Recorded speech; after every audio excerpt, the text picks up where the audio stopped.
दैनिक मनन के लिए संक्षिप्त गीता। ओम श्री परमात्मने नमः। धृतराष्ट्र बोले, हे संजय, धर्मभूमि कुरुक्षेत्र में एकत्र हुए युद्ध के इच्छुक मेरे और पांडु के पुत्रों ने क्या क्या किया।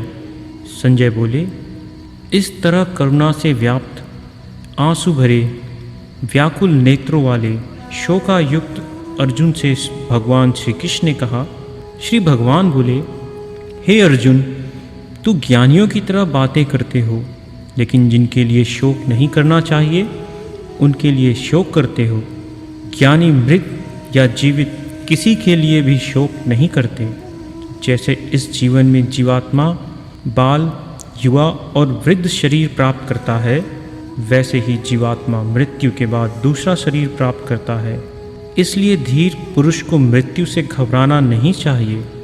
जैसे मनुष्य पुराने वस्त्रों को उतारकर दूसरे नए वस्त्र धारण करता है, वैसे ही जीवात्मा मृत्यु के बाद पुराने शरीर को त्याग कर नया शरीर प्राप्त करता है। सुख दुख, लाभ हानि और जीत हार की चिंता न करके मनुष्य को अपनी शक्ति के अनुसार कर्तव्य कर्म करना चाहिए। ऐसे भाव से कर्म करने पर मनुष्य को पाप नहीं लगता। केवल कर्म करना ही मनुष्य के वश में है, कर्मफल नहीं। इसलिए तुम कर्मफल में आसक्ति में न फंसो तथा अपने कर्म का त्याग भी न करो। कर्मफल की आसक्ति का त्याग कर काम करने वाला निष्काम कर्मयोगी इस जीवन में पाप और पुण्य से मुक्त हो जाता है। इसलिए तू निष्काम कर्मयोगी बन। जैसे जल में तैरती नाव को तूफान उसे अपने लक्ष्य से दूर ढकेल देता है, वैसे ही इंद्रिय सुख मनुष्य को बुद्धि को गलत रास्ते की ओर ले जाता है। वास्तव में संसार के सारे कार्य प्रकृति माँ के गुण रूपी परमेश्वर की शक्ति के द्वारा किए जाते हैं, परंतु अज्ञानवश मनुष्य अपने को कर्ता समझ लेता है तथा कर्मफल के बंधनों से बंध जाता है। मनुष्य तो परम शक्ति के हाथ की केवल एक कठपुतली मात्र है। आत्मा को मन और बुद्धि से श्रेष्ठ जानकर सेवा, ध्यान, पूजा आदि से किए हुए शुद्ध बुद्धि द्वारा मन को वश में करके, हे अर्जुन, तो इस दुर्जय काम रूपी शक्ति का विनाश करो। हे अर्जुन, जब जब संसार में धर्म की हानि और अधर्म की वृद्धि होती है, तब मैं परम ब्रह्म परमात्मा प्रकट होता हूँ। मेरे द्वारा ही चारों वर्ण अपने अपने गुण, स्वभाव और रुचि अनुसार बनाए गए हैं।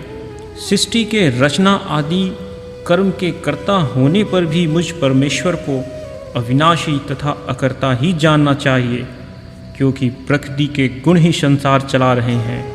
जो मनुष्य कर्म में अकर्म तथा अकर्म में कर्म देखता है, वही ज्ञानी, योगी तथा समस्त कर्मों का करने वाला है।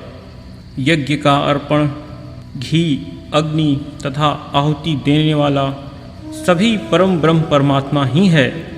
इस तरह जो सब कुछ परमात्मा स्वरूप देखता है, वही परमात्मा को प्राप्त होता है। कर्मयोग मनुष्य के चित्त और बुद्धि को शुद्ध करके उसके सभी कर्मों को पवित्र कर देता है।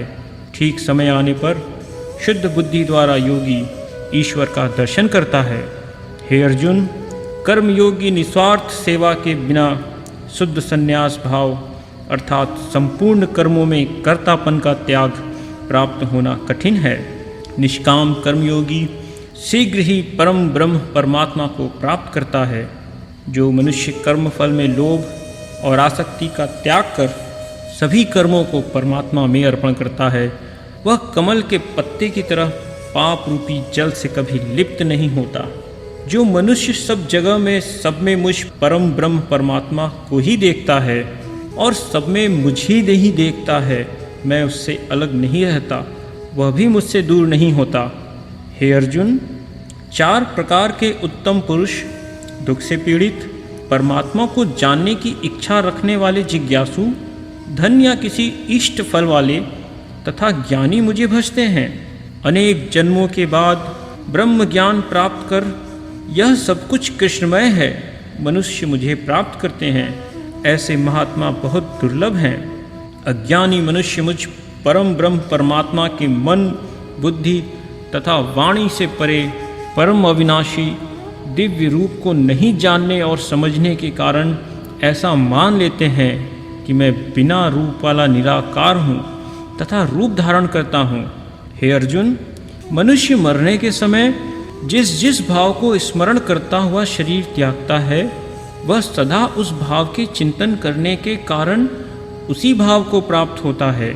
इसलिए हे अर्जुन, तू सदा मेरा स्मरण कर और अपना कर्तव्य कर। इस तरह मुझ में अर्पण किए मन और बुद्धि से युक्त होकर निसंदेह तुम मुझे ही प्राप्त होगा।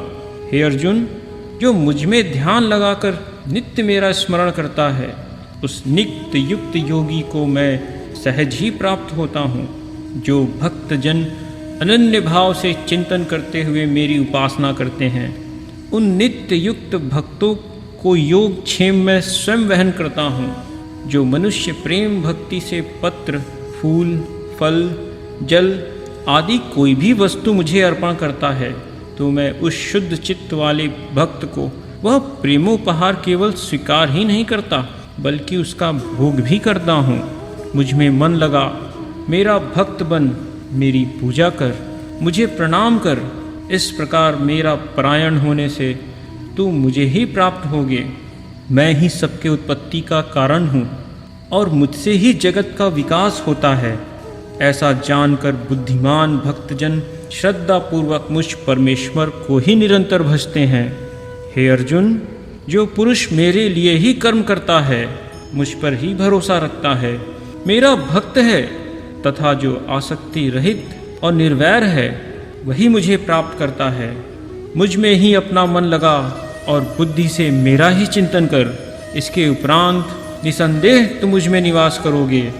जो पुरुष अविनाशी परमेश्वर को ही समस्त नश्वर प्राणियों के समान भाव से स्थित देखता है, वही वास्तव में ईश्वर का दर्शन करता है।